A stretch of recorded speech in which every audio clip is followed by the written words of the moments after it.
Ao longo dos séculos, ocorreram centenas de casos de desaparecimentos intrigantes. Nos últimos anos, casos como o de Brian Schaefer ou Brianna Maitland podem vir à mente como mistérios que, com as evidências disponíveis, não podem ser explicados. Mas ainda há dezenas desses casos a serem explorados. Junte-se a nós no episódio de hoje enquanto examinamos dois dos desaparecimentos mais estranhos já registrados.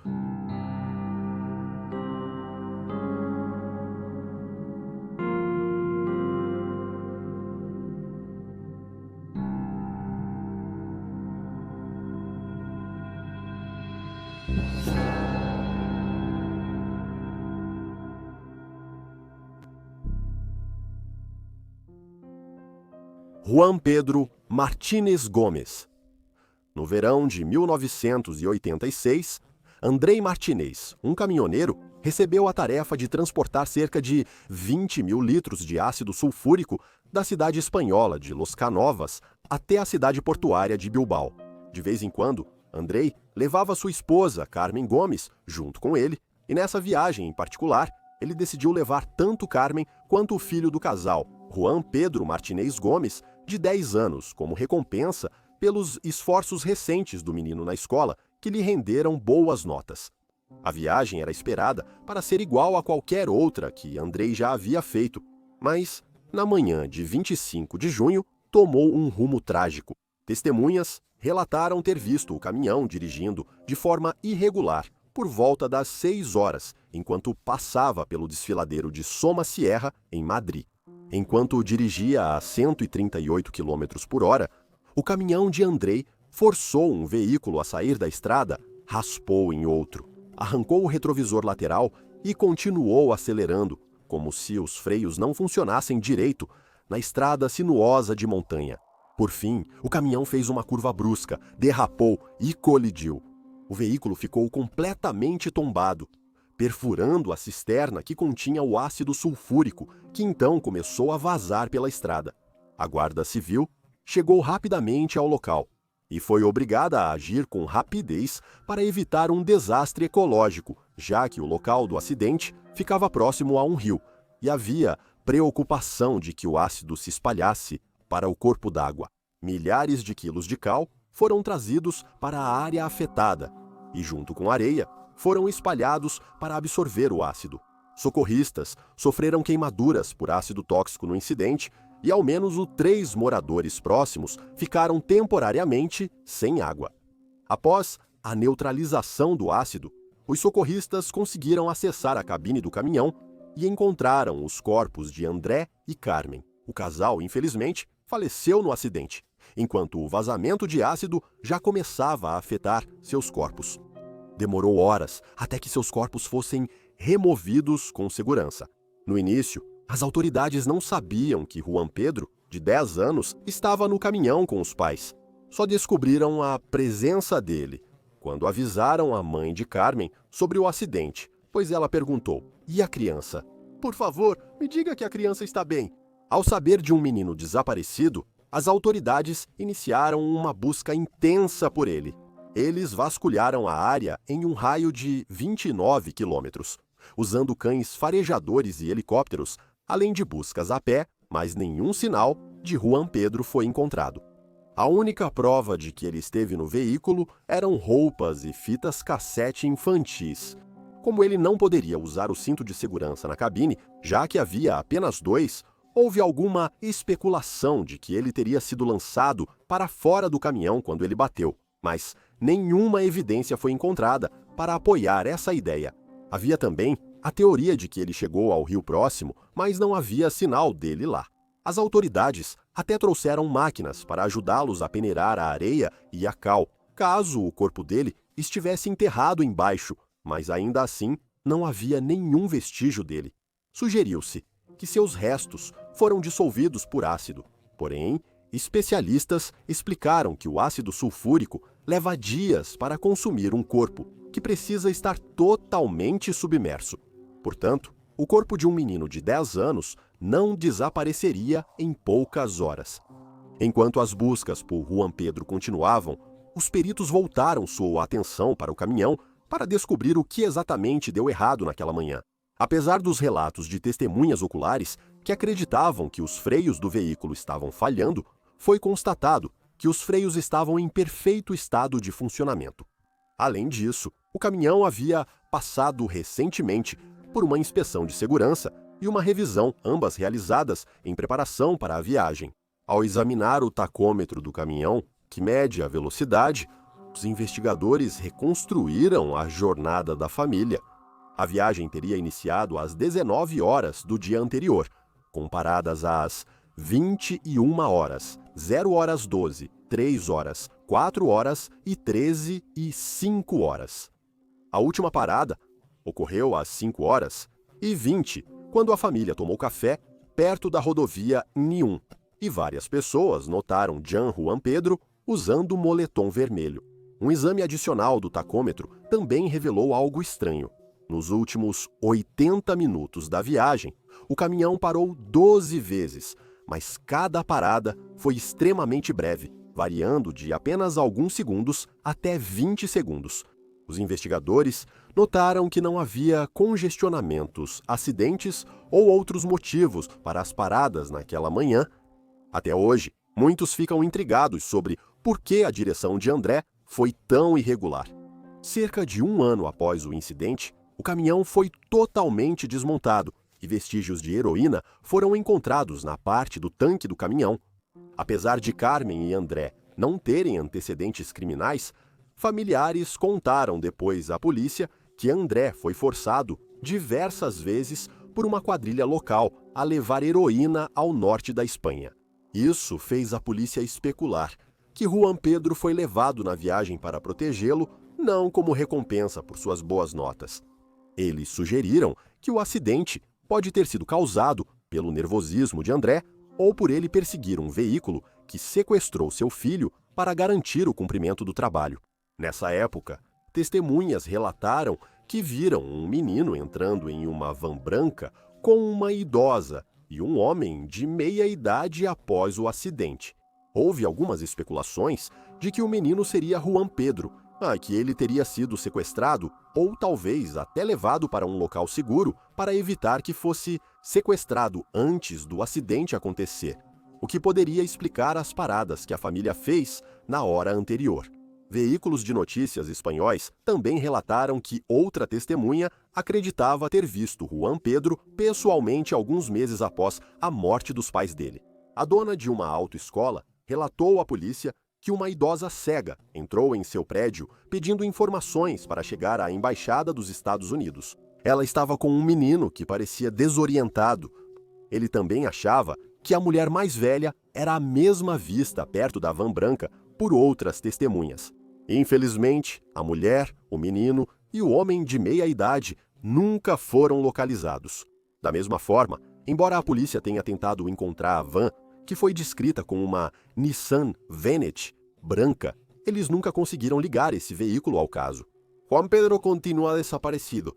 Se você tiver qualquer informação sobre o desaparecimento dele, pode entrar em contato com o Escritório Central da Interpol na Espanha pelo endereço mostrado na tela. Marion Barter, de 51 anos, foi vista pela última vez em 1º de agosto de 1997. As atitudes de Marion antes do desaparecimento são estranhas, começando em abril de 1997, quando vendeu sua casa de 3 anos. Ela havia comprado o imóvel em Southport, Queensland, Austrália, em 1994 por $180 mil e o vendeu com prejuízo por $165 mil em 1997, em uma venda considerada rápida. Um mês após vender sua casa, Marion mudou legalmente seu nome para Florabella Natália Marion Remekel e pediu um novo passaporte. Mesmo assim, ela seguiu usando o nome antigo, com amigos, família e no trabalho, sem avisar ninguém sobre a mudança. Um mês depois, em 20 de junho, ela se demitiu do emprego de professora. Ela disse que queria visitar o Reino Unido e trabalhar como professora na Inglaterra. Ela pediu demissão e solicitou a renovação de sua certificação de professora. 2 dias depois, Marion deixou a Austrália. Ela planejava visitar a Inglaterra e depois viajar pelo Reino Unido e partes da Europa. Durante sua estadia no exterior, ela enviou cartões postais aos entes queridos, muitos carimbados em Kent, Sussex e Londres.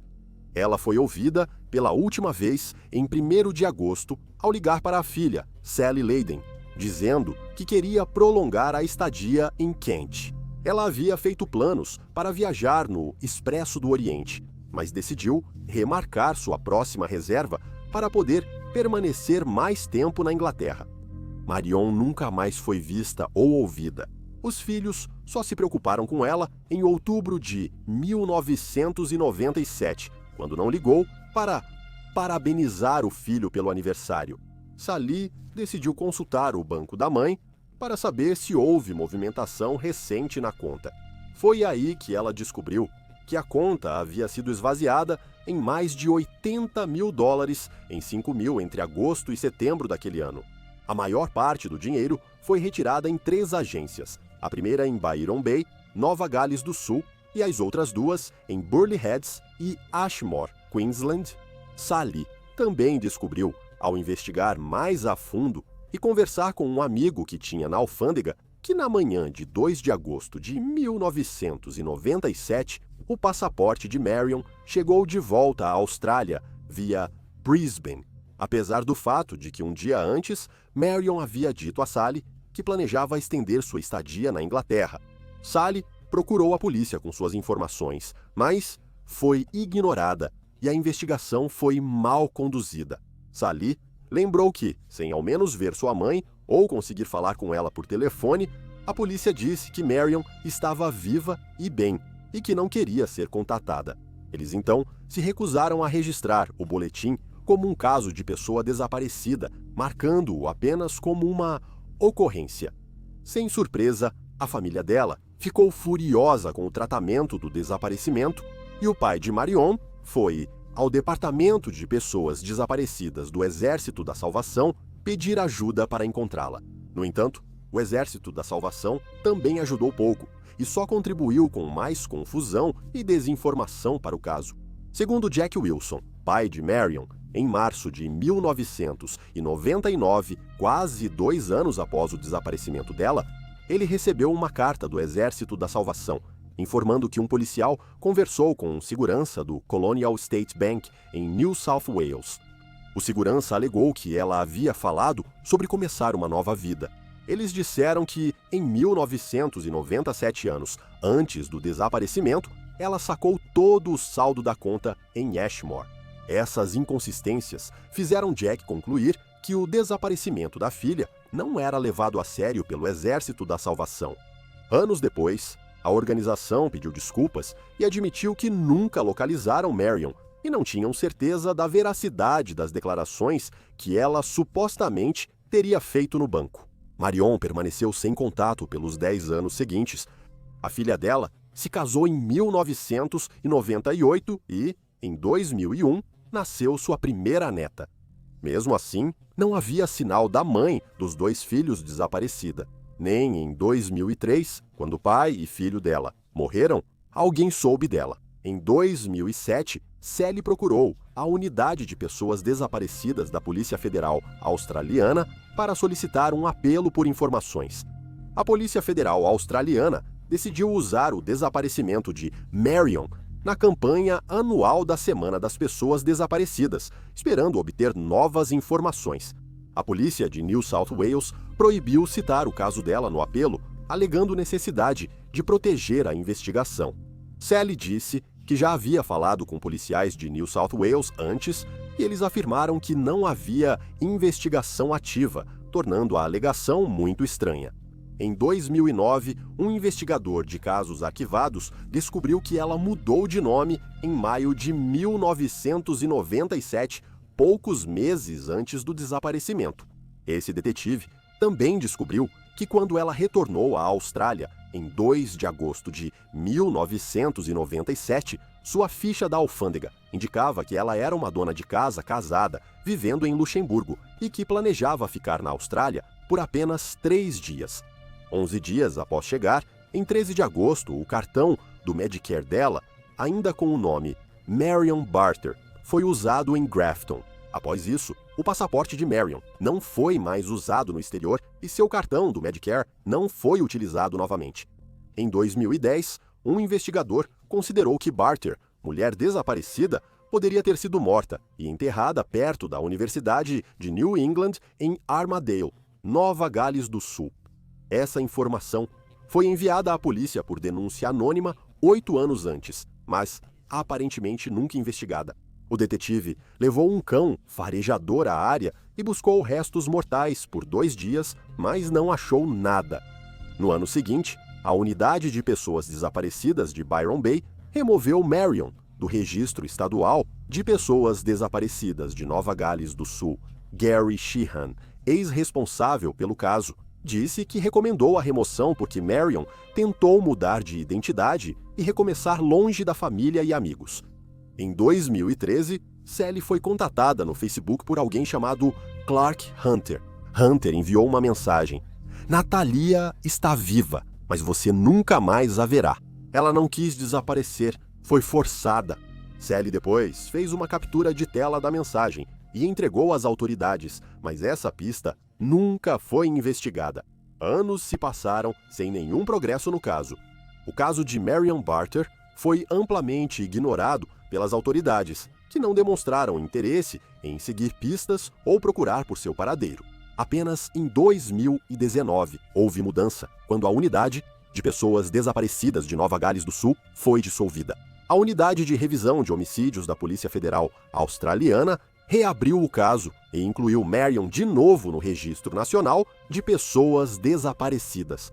2 anos depois, o governo de Nova Gales do Sul e a polícia ofereceram recompensa de $250 mil por informações sobre o caso dela. A recompensa foi aumentada em 2022 para $500 mil.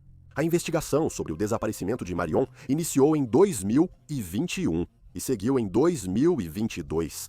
Durante a investigação, foi descoberto que um homem chamado Rick Bloom teve um caso com a mãe de 2 filhos em 1997, pouco tempo antes de ela desaparecer, tornando-o uma das últimas pessoas a vê-la. Bloom, agora com 84 anos, foi preso por fraude durante 4 anos na França, em 1971, e obteve a cidadania australiana em 1976. Ele é um cidadão belga que já usou o sobrenome Remakel, o mesmo que Marion adotou ao mudar de nome em 1997. Várias mulheres acusaram Bloom de enganá-las e defraudá-las. E embora ele tenha se tornado cidadão australiano de forma fraudulenta, nenhuma medida foi tomada contra ele. Quando perguntado se tinha alguma informação sobre o paradeiro de Marion, Rick Bloom teria declarado: "Eu mesmo acredito que ela está viva. É nisso que eu acredito. Mas não sei nada sobre o que ela fez ou não. Não sei." Quando perguntado por que achava que ela ainda estava viva, ele respondeu: "Ela disse que queria se separar da família. Ela não queria nada com nenhum membro da família. Ela era uma pessoa meio estranha." A investigação concluiu que Bloom provavelmente incentivou Marion a vender sua casa e que eles passaram um tempo juntos na Inglaterra. Durante a viagem, Marion escreveu para Sally em papel timbrado do Hotel Nico Narita, o mesmo onde Bloom se hospedou rumo à Europa. Acredita-se que ele tenha dado o papel para Marion quando eles se encontraram na Inglaterra.